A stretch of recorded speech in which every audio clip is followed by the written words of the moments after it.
Soyez les bienvenus à notre canal. Nous continuons avec la série Les miracles de Jésus selon l'évangile de Marc.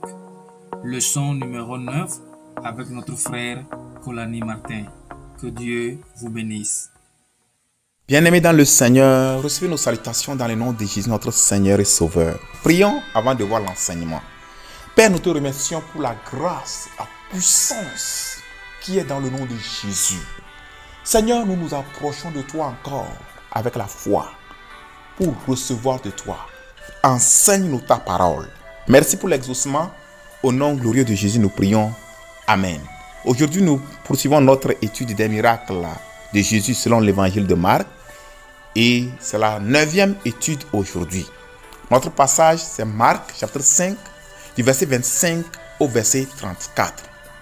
Et nous avons toujours notre passage de Romains 10, 17 qui nous dit « Ainsi, la foi vient de ce qu'on entend, et ce qu'on entend vient de la parole de Christ. » Marc, chapitre 5, nous allons lire premièrement les versets 25 et 26, et nous allons continuer. Marc 5, 25 à 26. Or, il y avait une femme atteinte d'une perte de sang depuis 12 ans. Elle avait beaucoup souffert entre les mains de plusieurs médecins. Elle avait dépensé tout ce qu'elle possédait et elle n'avait éprouvé aucun soulagement, mais était allée plutôt en empirant. Voyons un peu cette maladie ici-là. Et qu'est-ce que nous pouvons apprendre de ça? Premièrement, il y a des maladies de longue durée. Regardons le cas de cette femme, une maladie de 12 ans. Non seulement ça, il y a des maladies dont les médecins sont incapables de soigner. Et c'était le cas de cette femme. C'est un cas incurable. Voyez, seul le Seigneur peut guérir de telles maladies. Troisième chose que nous voyons par rapport à cette femme, il y a des maladies dont l'objectif est de détruire toute l'économie des gens et les appauvrir. La Bible nous dit clairement, elle avait beaucoup souffert entre les mains de plusieurs médecins. Elle avait dépensé tout ce qu'elle possédait. Et elle n'avait éprouvé aucun soulagement, mais était allée plutôt en empirant. Elle a vidé toute son économie pour résoudre cette maladie. Mais c'est le pire. La maladie ne fait que s'empirer. Quatrième chose que nous voyons, c'est qu'il y a des maladies qui ne font que s'empirer avec le temps. La maladie de la femme atteinte de perte de sang remplissant toutes les conditions dont nous venons de mentionner. Prions pour que Dieu nous préserve de telles maladies. Dans Exode chapitre 15 et le verset 26, il est écrit, il dit, « Si tu écoutes attentivement la voix de l'Éternel ton Dieu, si tu fais ce qui est droit à ses yeux, si tu prêtes l'oreille à ses commandements, et si tu observes toutes ses lois, je ne te frapperai d'aucune des maladies dont j'ai frappé les Égyptiens, car je suis l'Éternel qui te guérit. » Voici le Seigneur qui nous dit que si nous observons attentivement tous ces commandements, il va nous préserver de certaines maladies.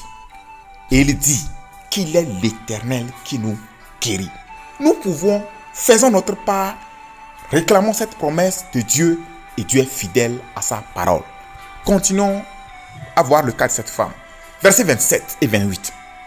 Ayant entendu parler de Jésus, elle vint dans la foule par derrière et toucha son vêtement. Car elle disait, si je puis seulement toucher ses vêtements, je serai guéri.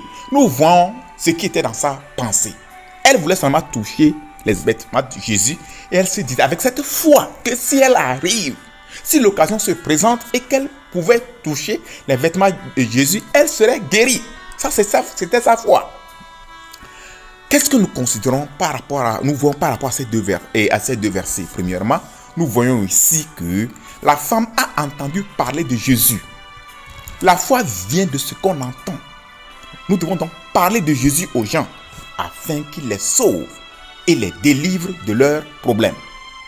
Deuxième chose, nous devons nous-mêmes écouter, lire, étudier et méditer la parole de Dieu pour développer une foi dynamique, pour recevoir les miracles et les bénédictions du Seigneur. Amen. Troisième chose que nous voyons ici, c'est que cette femme avait une grande foi. Elle voulait toucher seulement le vêtement de Jésus et rien de plus. Elle n'avait jamais vu Jésus, mais elle a cru tout ce qu'on lui avait dit concernant Jésus. Elle nous lance un défi à nous qui avons la Bible, où sont contenus beaucoup des actes et des miracles de Jésus. Elle n'avait pas la connaissance que nous avons aujourd'hui. Et elle a développé cette grande foi. Nous devons faire plus que ça. Quatrième chose que nous voyons avec cette femme, c'était une femme ici courageuse, persévérante, optimiste, qui n'a pas permis à cette maladie terrible et horrible de la clouer sur place ou la laisser s'apitoyer sur son sort ou même croire que c'était son destin. Ayons toujours foi en Dieu, quel que soit le caractère compliqué de la situation dont nous faisons face. Le Seigneur nous en délivrera. Amen. Cinquième chose que nous voyons toujours, malgré les échecs du passé, elle croyait qu'elle guérirait avec Jésus. Peu importe les défaites, les échecs du passé, le Seigneur peut nous donner la victoire. Amen. Voyons cette femme toujours, du verset 29 maintenant au verset 34. Au même instant, la perte de sang s'arrêta et elle sentit dans son corps qu'elle était guérie de son mal. Jésus connut aussitôt en lui-même qu'une force était sortie de lui et, se retournant au milieu de la foule, il dit: qui a touché mes vêtements? Ses disciples lui dirent: tu vois la foule qui te presse et tu dis: qui m'a touché? Et il regardait autour de lui pour voir celle qui avait fait cela. La femme effrayée et tremblante, sachant ce qui s'était passé en elle, vint se jeter à ses pieds et lui dit toute la vérité. Mais Jésus lui dit: ma fille, ta foi t'a sauvée. Va en paix et sois guérie de ton mal. Voyons encore des leçons ici. Premièrement, la foi de la femme a porté du fruit. Elle fut guérie de son mal après avoir touché Jésus. C'est ça que le verset 29 nous dit. Il n'y a pas de situation incurable devant Jésus. Il triomphe même là où les experts ont échoué. Deuxième chose que nous voyons ici, c'est que Jésus est omniscient. Il a reconnu la touche de la femme. Jésus connaît tout ce qui nous concerne. Adorons-le de tout notre cœur. Troisième chose que nous voyons ici, Jésus aurait pu doiter la femme, mais il a préféré poser une question afin qu'elle s'annonce elle-même. Le Seigneur a à sa disposition plusieurs moyens pour attirer notre attention. Quatrième chose que nous voyons ici, la franchise, l'honnêteté de la femme. Elle n'a pas disparu dans la foule après le miracle. Elle est venue dire la vérité. Soyons véridiques en tout temps et en tout lieu. Cinquième élément que nous voyons ici, la touche de cette femme était différente de la touche des autres. Pour les disciples, il était impossible d'identifier la personne qui avait touché Jésus, puisque selon eux, la foule le pressait. Voyez, regardez ce qu'ils ont dit au verset 31. Ses disciples lui dirent: tu vois la foule qui te presse et tu dis qui m'a touché? Nous devons nous approcher de Jésus avec objectif et ne pas ressembler à la multitude qui presse Jésus sans rien recevoir. La foule le touchait ici et là, mais sans rien obtenir.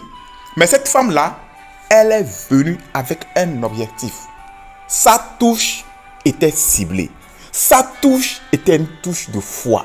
Sa touche attendait un résultat. Et cela s'est produit. 6. Plusieurs étaient là avec Jésus avant l'arrivée de cette femme. Mais elle est venue décrocher son miracle avant eux. Chez Jésus, ce n'est pas premier venu, premier servi, mais une soumission inconditionnelle à Christ comme Seigneur et Sauveur, une obéissance totale à ses commandements et une foi en ses promesses assurent sa divine provision. 7. Pourquoi la femme était effrayée? Pensait-elle que Jésus allait lui faire des reproches? Non. Jésus est venu pour tous. Venons au Seigneur sans crainte. Il nous accueillera. Même si les hommes nous rejettent, il nous recevra. Psaume 27, verset 10 nous dit: car mon père et ma mère m'abandonnent, mais l'Éternel me recueillera. 8. Mais Jésus lui dit: ma fille, ta foi t'a sauvée. Va en paix et sois guérie de ton mal.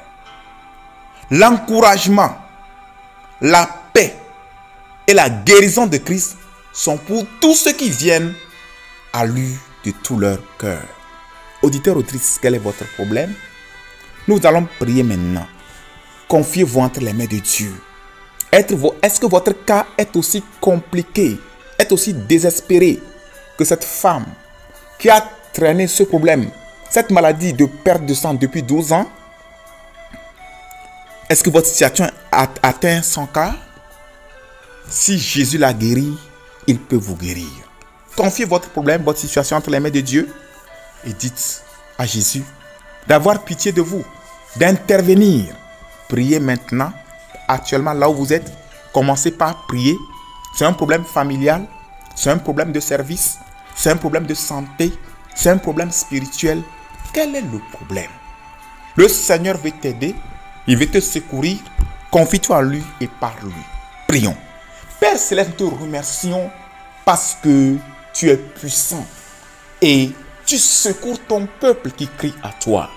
Seigneur, c'est toi qui as délivré cette femme de cette maladie horrible, terrible, répugnante. Cette maladie destructrice, tu l'as délivrée. Cette maladie incurable. Seigneur, nous prions comme nous crions maintenant à toi. Tu es notre seul refuge.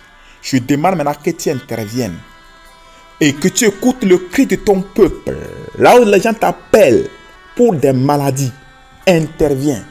Et que la puissance guérissante de Christ soit libérée maintenant dans les corps pour une guérison totale maintenant au nom de Jésus. Les cas de service, les cas de foyer, les cas démoniaques, Seigneur, les autres cas qui sont mentionnés.